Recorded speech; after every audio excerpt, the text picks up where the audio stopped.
Welcome to Ecologic. Our guest is going to be a few minutes late, so our subject is Boy Scouts of America. Buzz Durio is going to be our guest, and we're going to be talking about the scouting experience as we know it. My scouting started in 1949. I was not 10 years old. I was going to be almost 10. And I went to Thistlethwaite, and it ended up being on staff the next year. And I think it was 1951 that I was on staff, and then I was on staff for 3 or 4 years.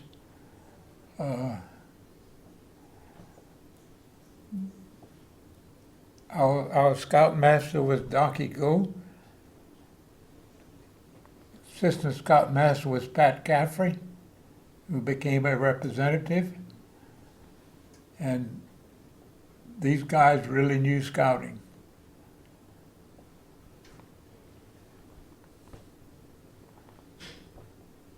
We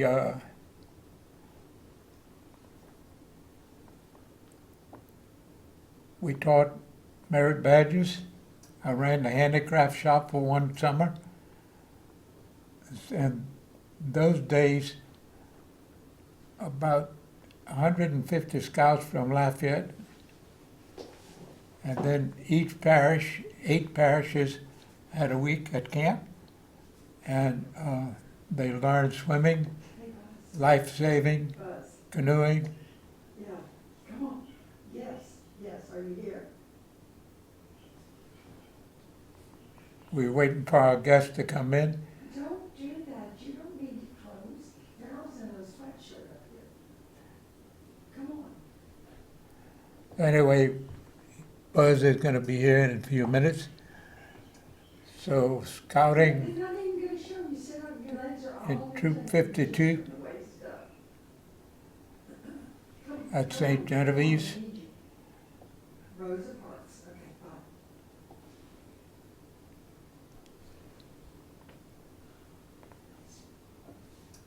Then Donkey was drafted, went into the Army. Pat was also went into the Army. They were both drafted. In those days, all our equipment was Army surplus. You could get a tent and poles, and they were all pup tents. And you could get a tent for $1, a canteen for 50 cents. The belts that went with them were 25 cents. And so those days were really something. Once we learned map and compass, the world was ours. We had a canoe and a pirogue, and we took canoe trips. I remember one of the canoe trips was a 2-day event. The second day was to paddle all 26 hours straight. We left at 7 in the morning from Loreville after leaving Lafayette at the Surrey Bridge, going upstream up the Ruth Canal, portaging around the gate at the Ruth Canal, then going through the locks at Keystone, and then going through up the Loreville Canal, across Lake Falls Point, down to Sharonton Canal. We spent the first night we spent in Loreville at Roy Bros Shipyard. We set up a tent right there and went on to, we paddled 26 hours straight we got into a squall during the night off of Cote Blanche Island. Got checked by the game wardens at the intersection of the Intracoastal and at the Jaws. The game wardens couldn't believe where we left from. They kept asking, well, where's your boat, you know? So, well, we're in a boat, you know. So anyway,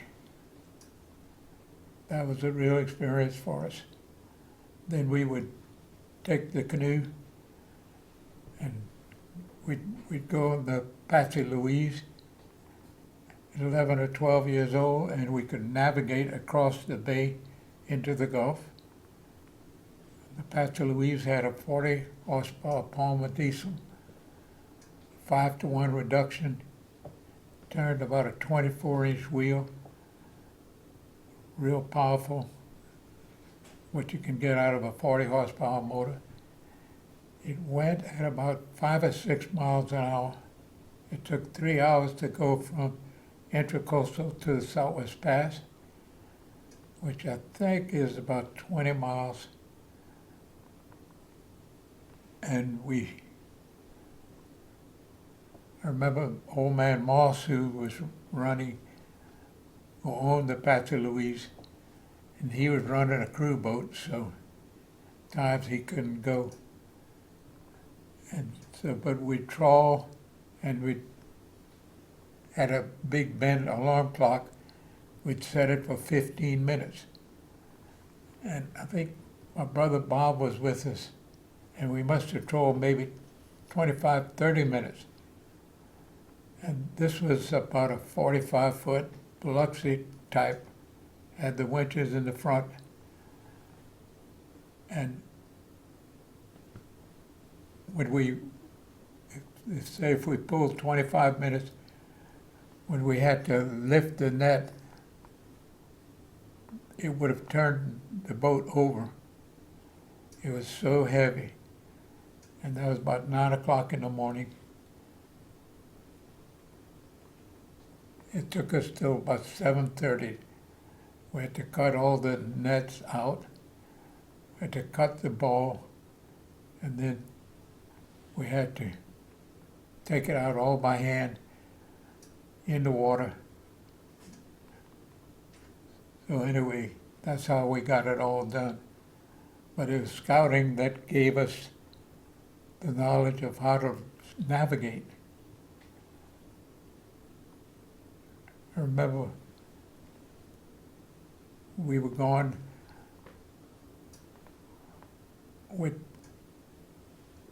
I think I was with Docky, and we had gone to T-Butte, and we fished till dark. And so coming back across the bay, we'd take a compass reading. This was a little 16-foot boat with a 18 sitting on it, and come across the bay, and the light at the entrance to the canal was off, and we didn't know that. But anyway, we timed it how long it took to come across the bay. We'd picked out a star to follow. When we got the random time, we turned the lights on. I'm coming to get you, okay? Stay put. When we turned the lights on, we could see in the distance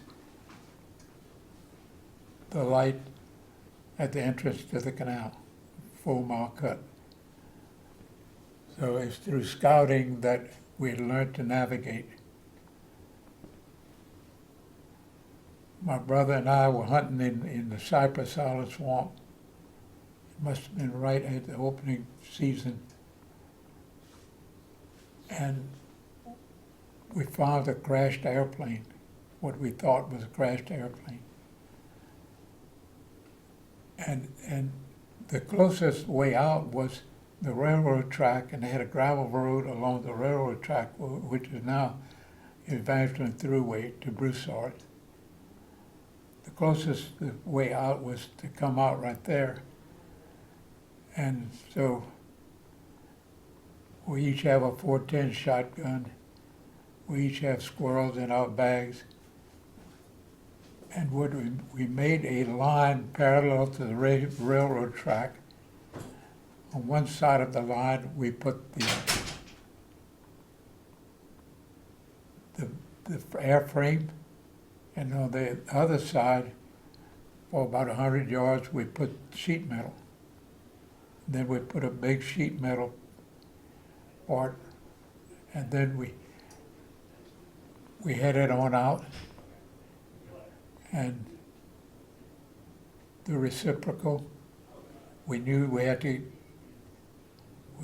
get because the compass is not always correct with the reciprocal. And so we knew what that was.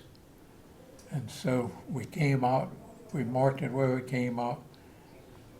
We had, instead of the vegetation, you couldn't see 50 feet in the thick vegetation. And we came out, and it was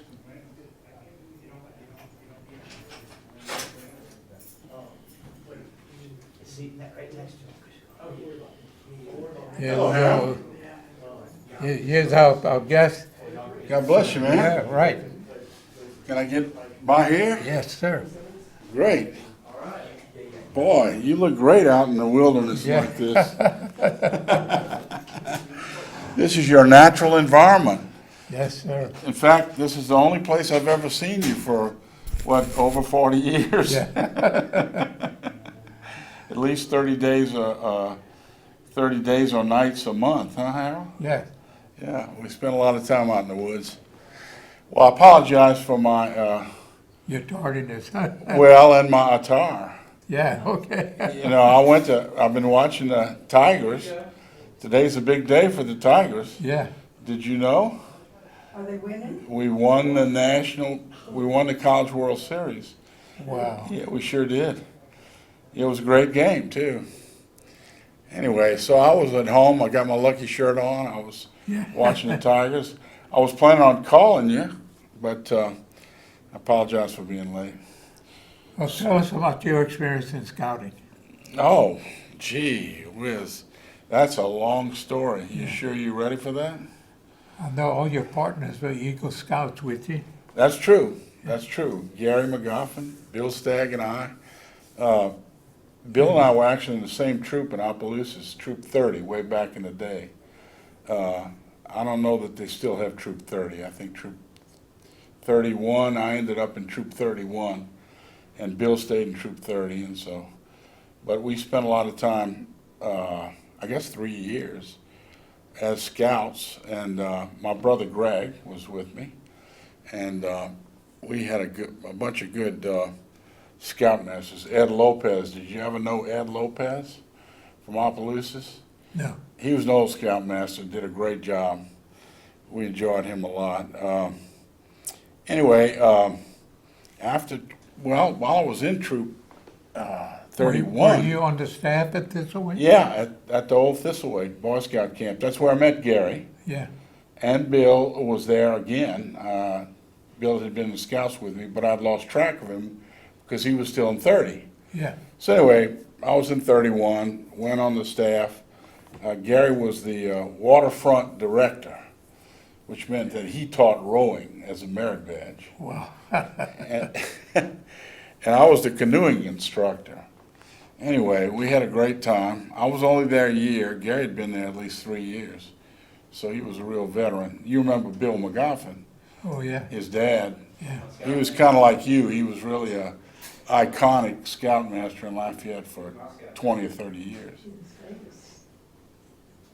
Yeah. David Scoutmaster? Yeah, Yeah. yeah. And, oh, David, you were in his troop. Yeah, and Bill Linscomb was his assistant scoutmaster. I remember now. That's great. Well, anyway, You know, when I first got the troop going, I said, how the hell do you, I said, even the name of the oldest scoutmaster in the council, that would be Bill McGoffin. oh, yeah. And so anyway, I called Bill. I said, how do you sleep at night? He says, don't let them drink Cokes. So whether that's what that, I didn't know that. That's great. right, yeah. So that's where the old rule from Troop Yeah, 405 right, came. Yeah. Yeah. You couldn't drink carbonated beverages. Right. And you know, we'd be on a trip, out west trip, and somebody would buy a Coke and I would promptly go, when I found out there was a Coke, I'd promptly go pour it on the ground. Oh, I remember that. Yes, sir. I think you poured out a lot of my boys' Cokes. Yeah. They were always sneaking around trying to get something by you. But actually, my scouting experience, if you really want to talk about it, goes back to 1946. That's when my dad went to Philmont Wow. with his brother. Philmont's the National Scout Ranch, 167,000 acres by itself, not counting the surrounding national and state parks. Yeah.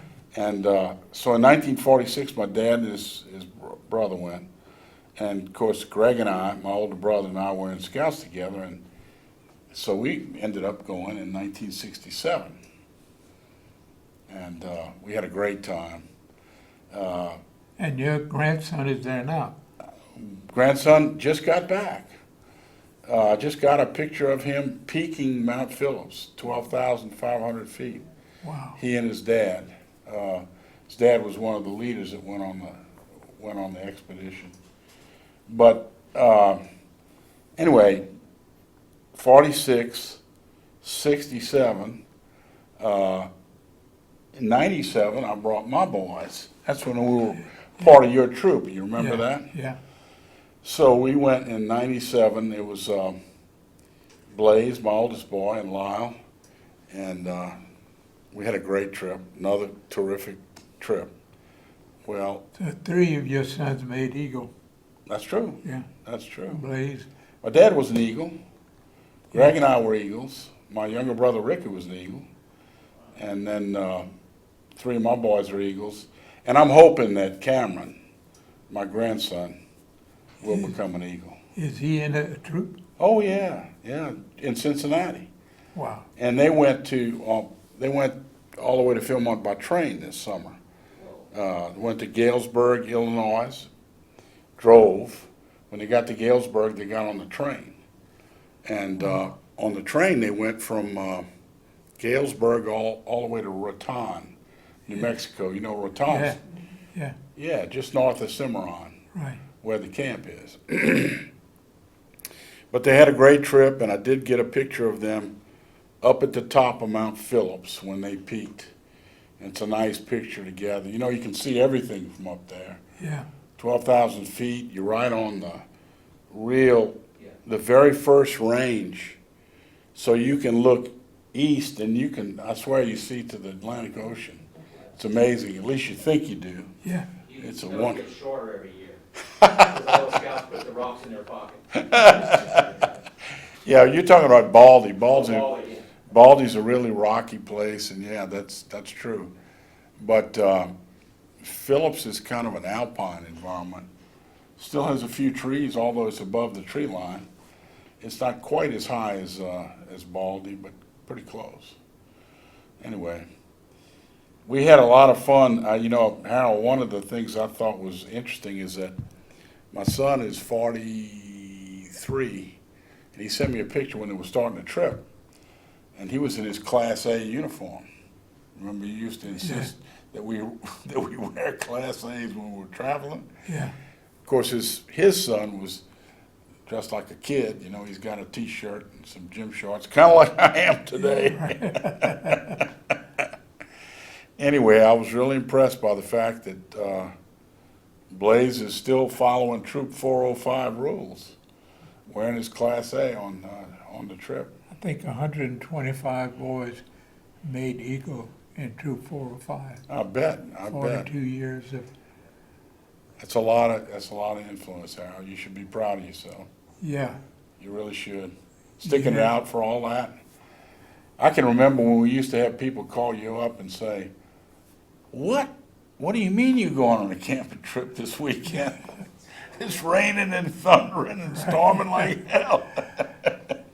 And mothers would call me and I'd say, well, Harold has this theory that the boys get a better experience of the outdoors with a little adversity. Yeah. And they say, a little adversity? What are you talking about? I said, well, look, I got to go on a camping trip, so I'll talk with you later. I can remember you were canoeing across, I think, Lake Dotree, and you fell out the canoe. That's true. That's true. And I didn't realize it was one of the leaders, So I'm hollering, get back in that canoe. Well, I remember that well. I was very embarrassed because, I taught canoeing. Yeah. Of course, it was many, many years later, and I was not really the agile young man that I used to be. Anyway, we kind of were tipping the canoe, and believe it or not, I was agile enough to realize that we were going to go over unless I jumped out. So I just tipped out of the canoe, and I'm in the water. And Lake Dotrice is not very deep. I don't think I touched the bottom, but it's not very deep.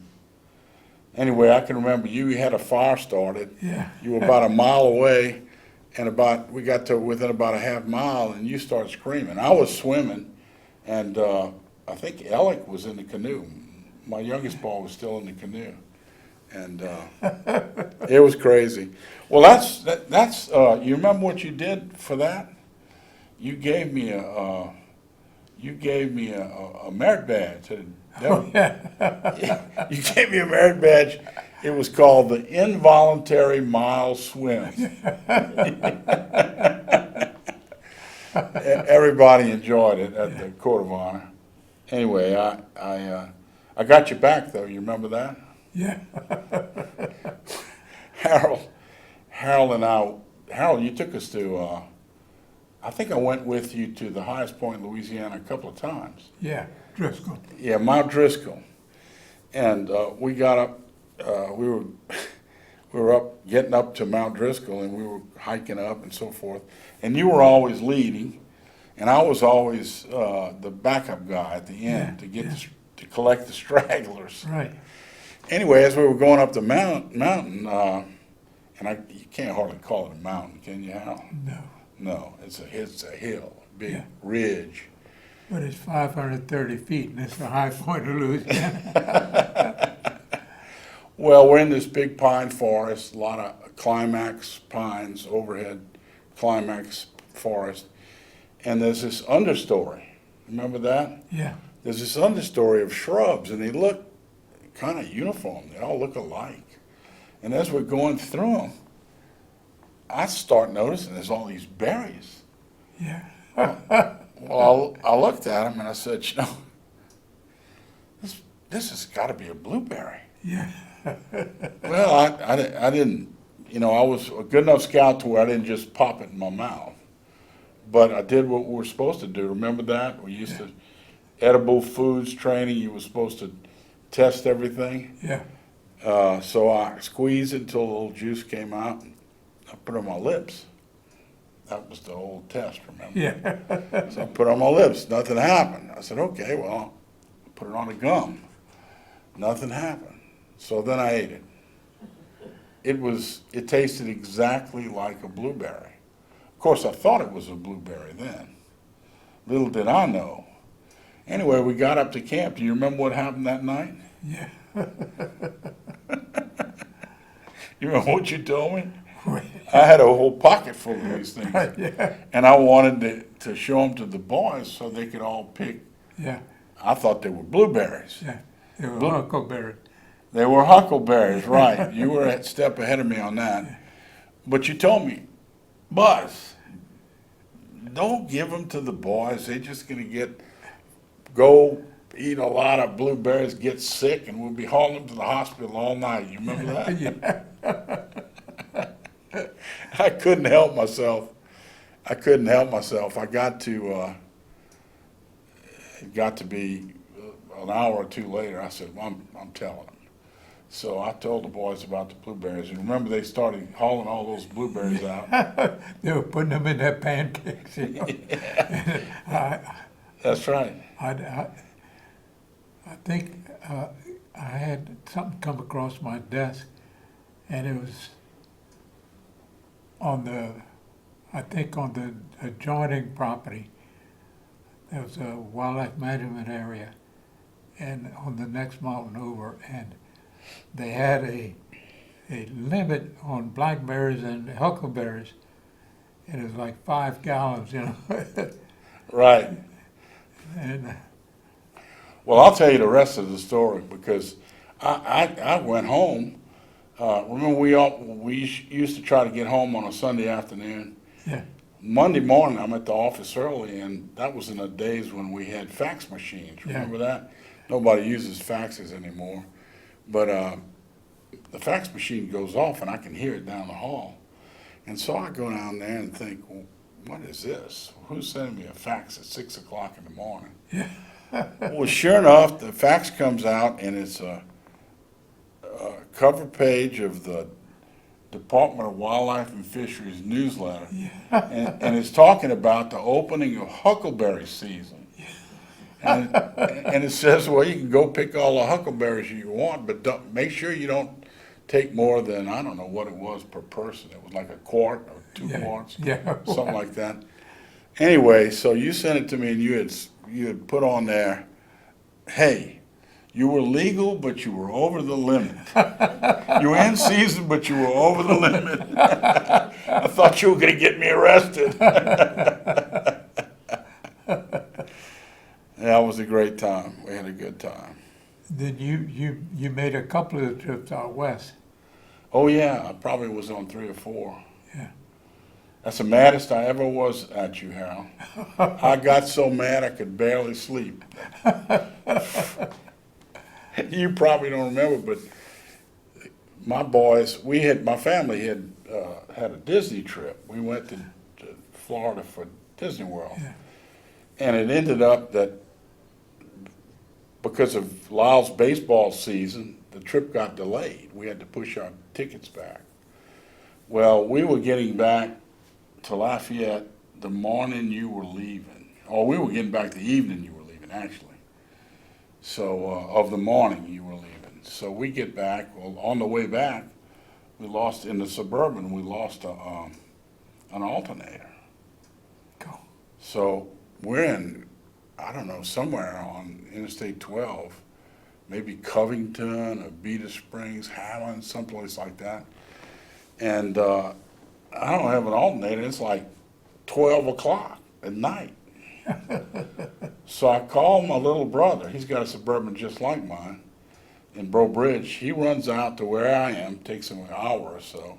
Now it's 2 o'clock in the morning. So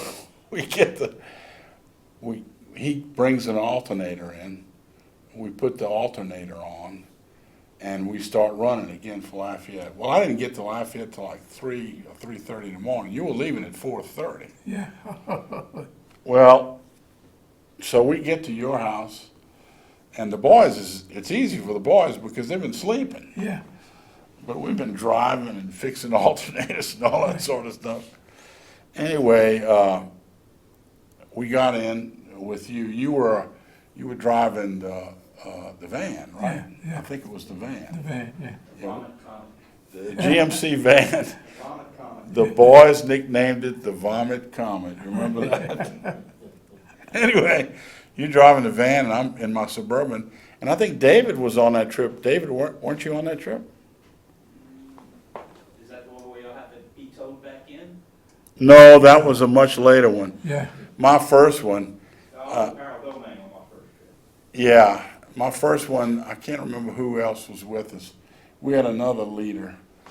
But, Harold Domingue, probably. well, I don't think it was Harold Domingue. It was, I think, another guy who was there a year or so, but not very long. Anyway, we get to your house, and of course, you're ready to hit the road, man. Yeah. So we're hitting the road and we're going. And I can remember driving up I-49, and I was thinking, you know, sooner or later, I'm gonna be really sleepy. Yeah. So I called you. Remember we had CBs in those Yeah, days? yeah. We would use CBs? Yeah, So I called you on the CB. I said, Hal, you said, just stay close to me. When we get to Shreveport, we're gonna stop. We'll take a look at you, see if you get some coffee, all that sort of stuff. So we did. Well, the next thing I knew, we were in Lake Chicosa State Park in New Mexico. Do you remember that? yeah, yeah. We right. drove all the way to Lake Chicosa Yeah. State Park in New Mexico. That was in Roy, New Mexico. We're out in the middle of nowhere. Right. It's a puddle, basically. It's one of those duck ponds. What do they call those things where the ducks come down? The little ponds that they come down in when they migrate. I mean, it was basically a cattle pond. Yeah. Lake Chicosa, they called it. And I remember going to sleep and thinking I'd never get up. And next morning at 4 o'clock, y'all were hauling me out of bed to take off again. Yeah, I remember that. That was one That of was those. when we'd go to Philmont and we'd spend 2 or 3 days at Philmont. Yeah, on the way. That's Yeah. right. That's right. On the way up or back, whatever. Yeah. Yeah. Yeah, I think we did go through Philmont that time.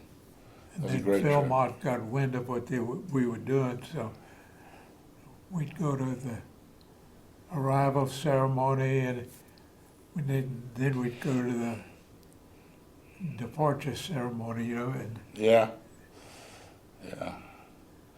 Philmont was an unusual place. I never did figure out where they got their rules from. You know, you were an Air Force officer for years, yeah, right? yeah. So you were in the military. I always thought the National Scouting Organization got a lot of their rules from the military. Well, they probably did. Yeah, but couldn't have been the Air Force No. because you didn't like them. You didn't like the rules. Well, you had to be 14, which, you know, that would have taken out most of our guys, you know. Yeah, that's true.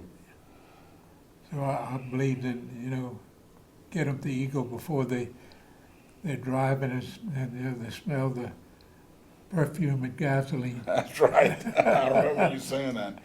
The other thing I remember you saying is, you said, Buzz, we got to get these boys when they got the gleam in their eye. Remember that?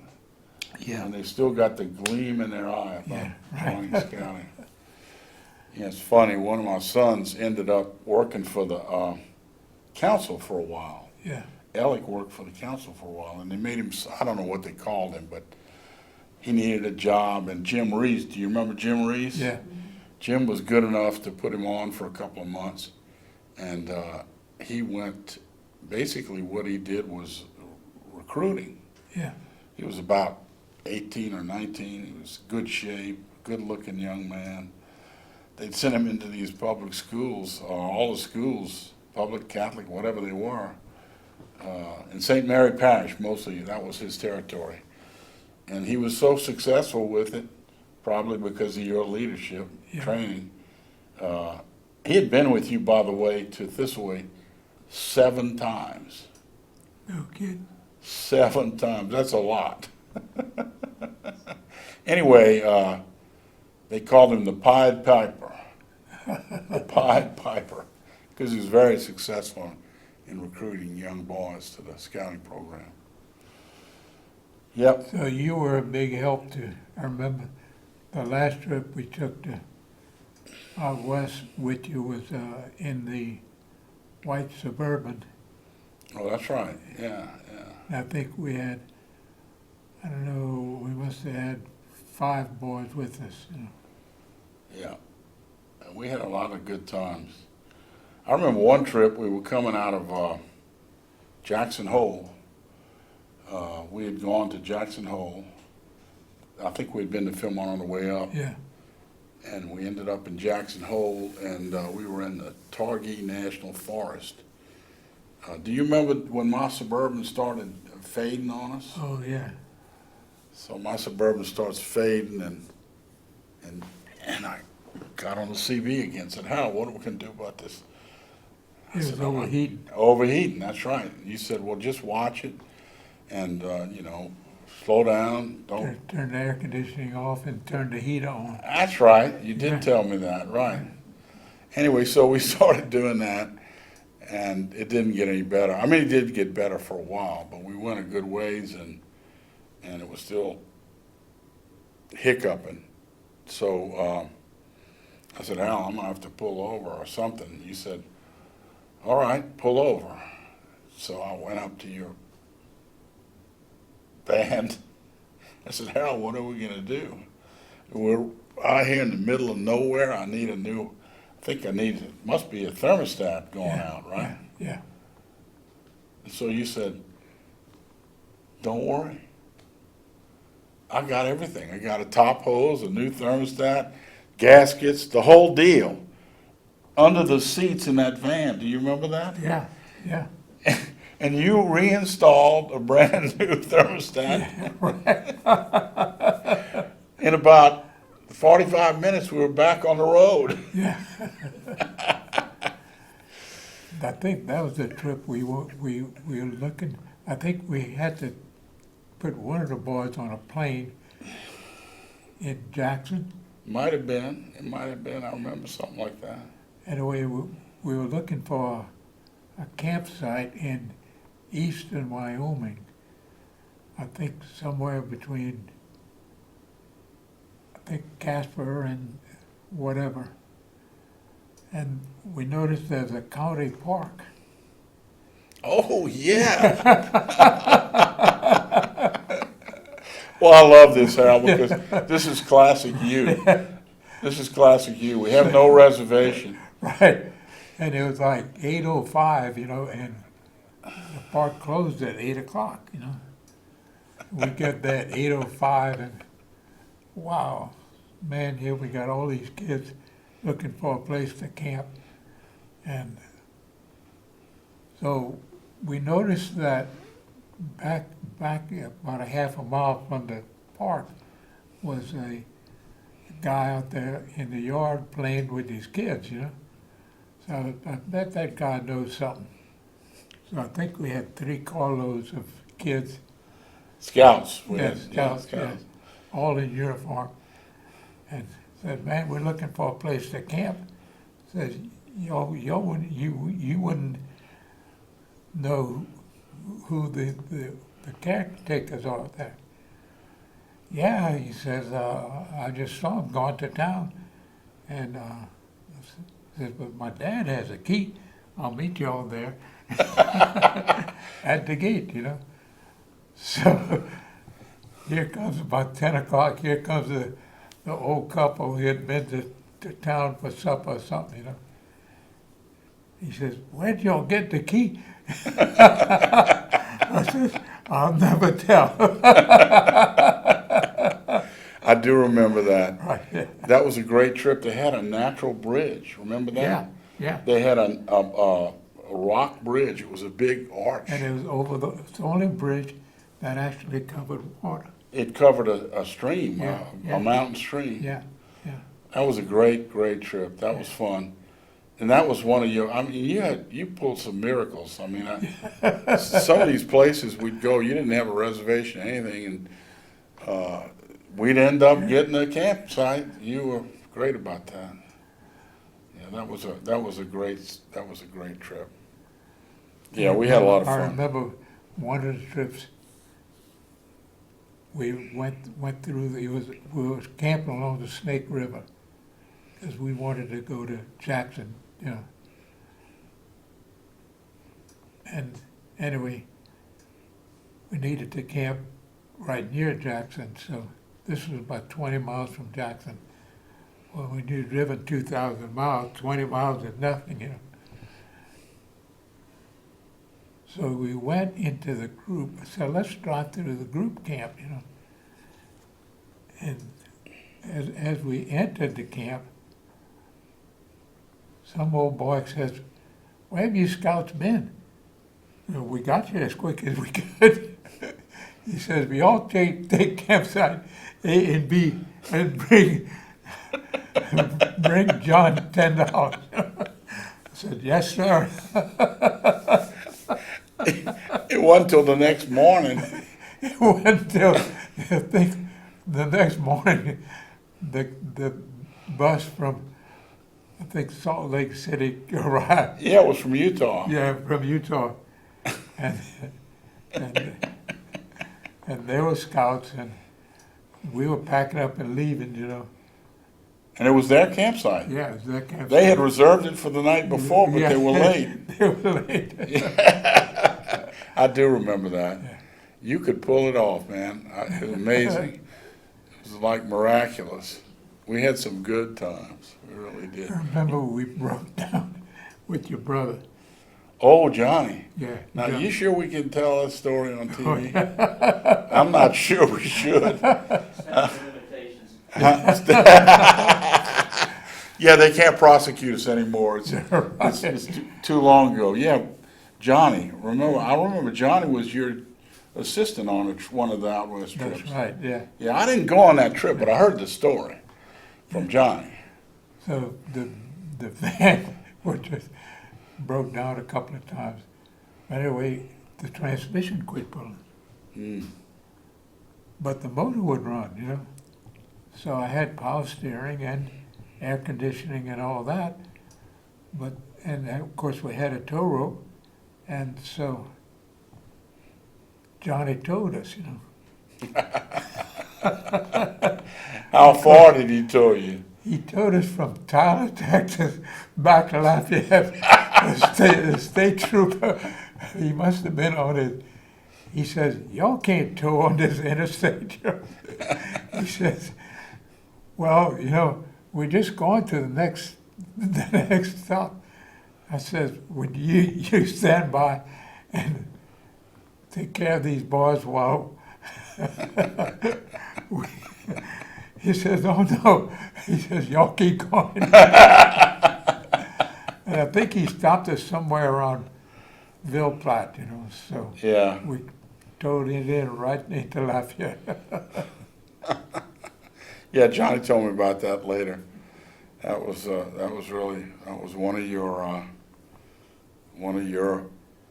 another miracle. Yeah. We had a lot of miracles when you were leading that troop. And, you know, we had no reservations anywhere.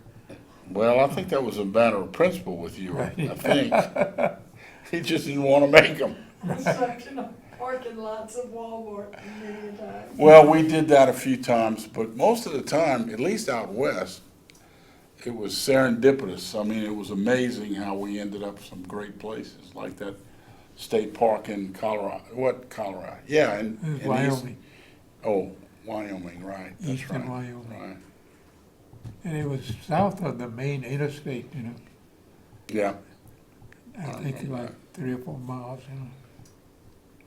But it was a county park, and so.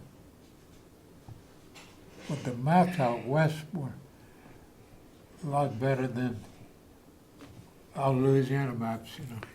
Yeah, I got to tell you something that when we were, I was talking to my boys about being on your show and talking about scouting, and this is kind of unusual.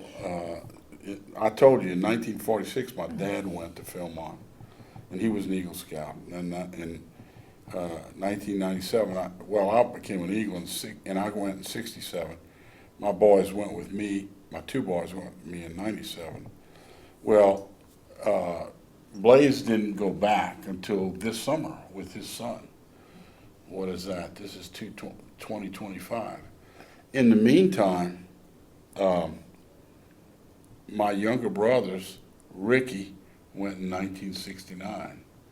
And he remembers it because they were on the top of a mountain when the astronauts landed on the moon. You remember that? In July of Yeah. 1969. Yeah.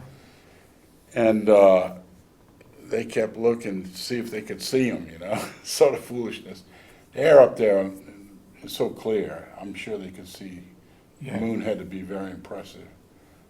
But anyway, he remembers that distinctly. Every man that walked on the moon was an Eagle Scout. Isn't that something? Yeah. Isn't I that think something? there's 11 of them that actually walked on the moon. Wow. Well, I knew some of the first ones were. Lovell was a scout, I know. I can't remember.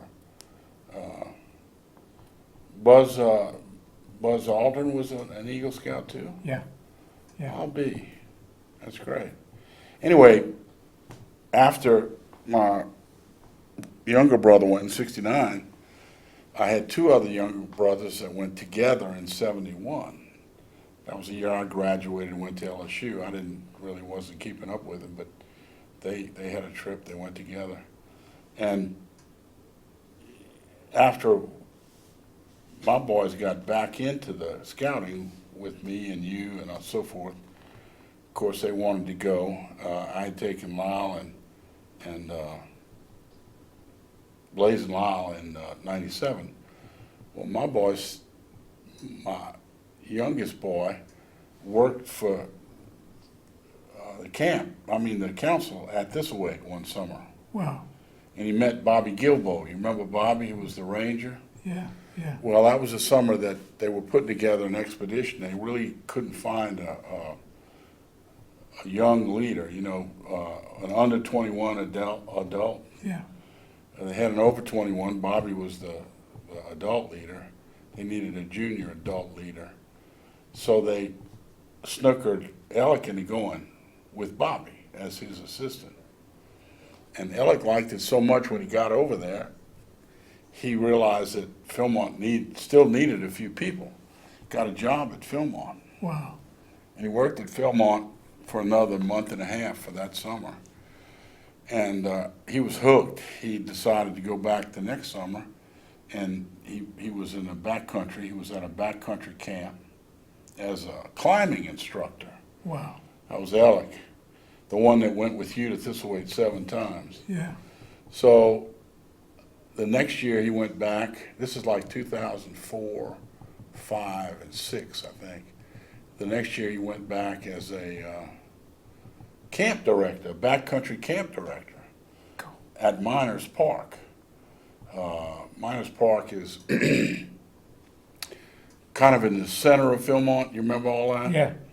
And he was doing this climbing, instructing, and so forth, and running the backcountry camp, and had a great time for a year. Well, they did a legacy board, they called it, where everybody who was on the staff at that camp at Miners Park would sort of carve or paint or scratch or something, inscribe their name on this board. And it had some pictures and so forth. Well, this last summer when Blaze was going with Cameron, Alec said, Miners Park was in one of the areas that got burned. It was in a fire. Yeah. And he said, it's probably burned down. You never know. I mean, I don't know. But it would really be nice if Blaze and Cameron would get to Miners Park, because it was on their itinerary to go to Miners Park. Yeah. Get to Miners Park, and that legacy board would still be there. It was still there with his picture. Wow. They had taken a picture of him and put it on the board. Wow. So Blaze and Cameron, got to see it. Sent us a picture of it. It's a great picture. So it's a big part of, it's obviously a big part of our family tradition to be scouts and all that sort of stuff. So where do you see scouting going?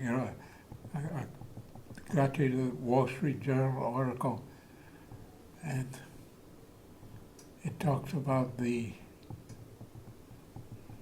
fact that I think right now, it's $7.8 billion. Yeah. It's the biggest Well- sexual, but that's going to hurt scouting. 'Cause Already has. Yeah, yeah. But I think right now, the Evangeline Council had always over 4,000, between 4,000, 6,000 kids in 8 parishes. Right now, it's 700. Oh, I didn't know it was that bad. Oh, yeah, yeah. Well, I don't think it's doing that bad nationally, to be honest with you. I think they don't call it Boy Scouts of America anymore. You know that. Yeah, they changed it to It's Scouting. Scouting America or something Yeah. like that. And they have girls. Yeah, Now, I think that's a big mistake. well, Of course, they've had girls in Explorers too, you know. it's a funny thing that you say that, Harold, because, you know, the first time I told you about that, I don't want to embarrass you, but do you remember what you told me? Why, yeah, That was after this scandal had started. yeah, And after a young man who was a practicing homosexual had gone through to the United States Supreme Court, sued the Boy Scouts to be a leader. yeah, And the United States Supreme Court said, no, we think there's a limit.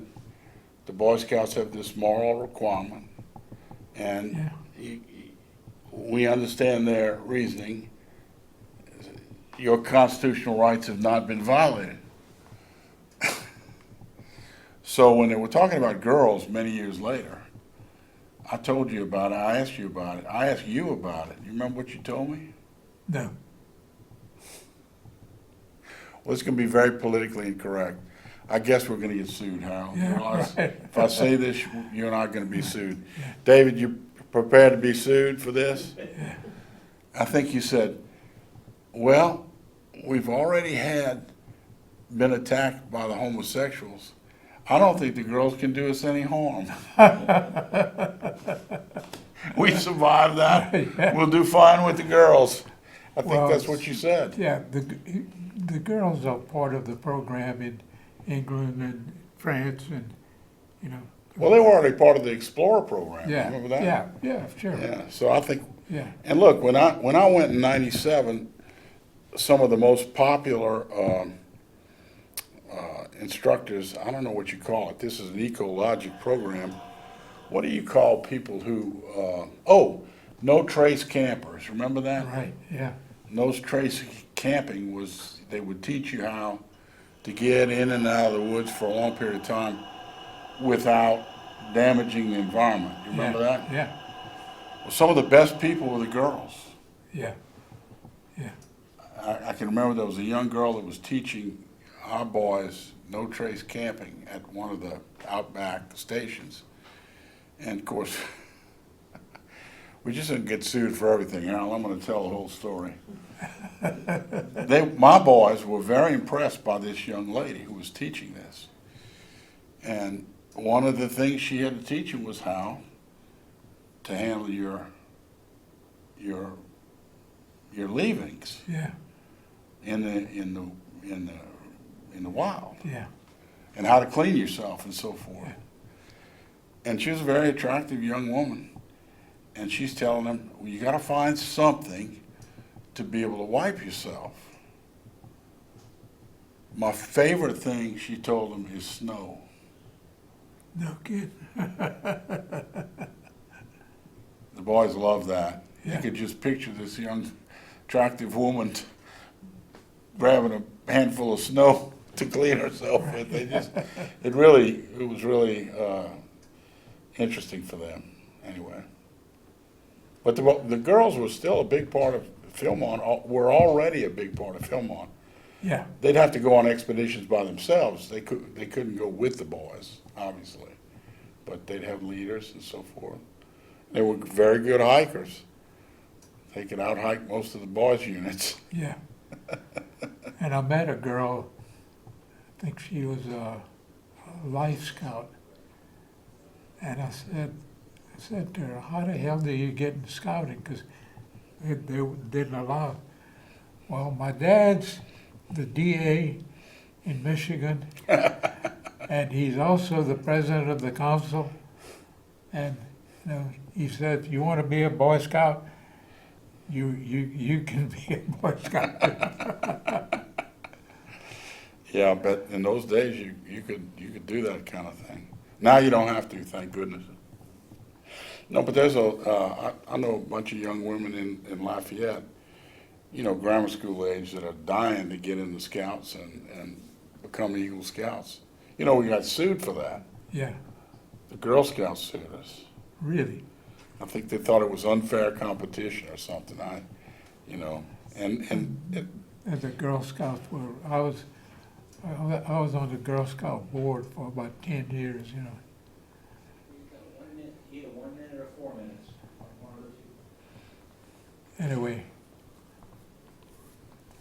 I had, We just keep going. I'd gotten the people who made pools to build us a range, you know? And it was kind of trees in the background anyway, so, and it was a 50-foot range and 22. Now, I get to a meeting late, and they had banned the use of all firearms. And I said, this is a merit badge, just like the Boy Scouts rifle, you know? Yeah, but we can't have the risk of somebody suing us if there's an accident, you know, so. You can see it stays on the air in 5 seconds. Well, we certainly learned how to shoot in the Boy Scouts. Yeah, We didn't have any problem with that. I remember, Keep going. I remember one of the kids at camp, I think, I can't remember his name right now, but I was at the, around the campsite, you know, and this guy was around there, and I said, you have an extra hour? I said, well, get your butt to the rifle range.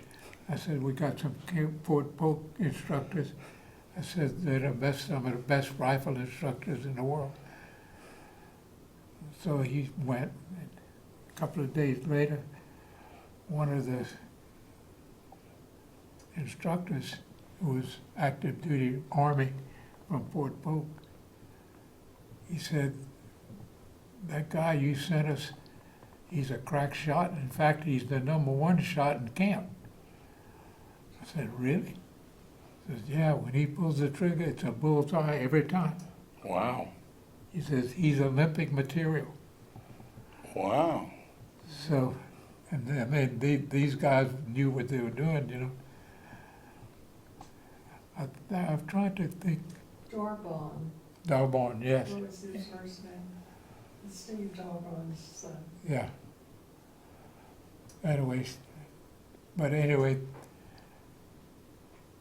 the soldiers, you know, let it be known that this guy was the top gun in camp. And he'd come into the mess hall, and they'd point him out and say, there's the top gun, you know. and it changed that kid's life. Because he was typical, you know, kids suffering from low self-esteem or reluctant to speak up, Right. reluctant to make friends. He gave a talk about a month later, and you know, and I know he was, because he excelled in something. Sure. That's a great thing to see a boy go through that. And a lot of us, that was the first thing for scouting. Yeah, That's the thing that scouting did for us. I think it did that for my brother and I when we were young men. yeah, I know it did it for my dad, and I hope it does it for my grandson. yeah. And I know it did it for my sons. So, well, thanks again, Harold, for everything you've done. Got 1 more minute. You used to you know what you used to tell us all the time? You would ask the boys this, you would ask your assistants this. First thing you'd say is, what have you done for your country today? Remember that? Right. And skill and daring has won over fear and superstition. There you go, that's right. What have you done for your country today? Duty's a cruel master. Duty's a cruel master, but a good one. Yeah. I'll tell you what, duty's a good one. Yep. All right, thank you. Buzz. Thank you, Hal. Thank God you. bless you, brother. Thanks for asking me. Yes, sir. Good to be here. Good memories. We had some great memories. I wish we could tell them all. We'd be here all night, though. We'd be here all night. Yeah, the first one, the first camping trip, the first out west trip I took with you after that grueling trip to Florida. See, I drove from Florida to Lafayette, had about 2 hours. 5 seconds. I couldn't go to sleep. Then I had to meet you, and we took off from New Mexico. I must have driven about 2,000 miles that day. I know that was highly illegal, but I made it.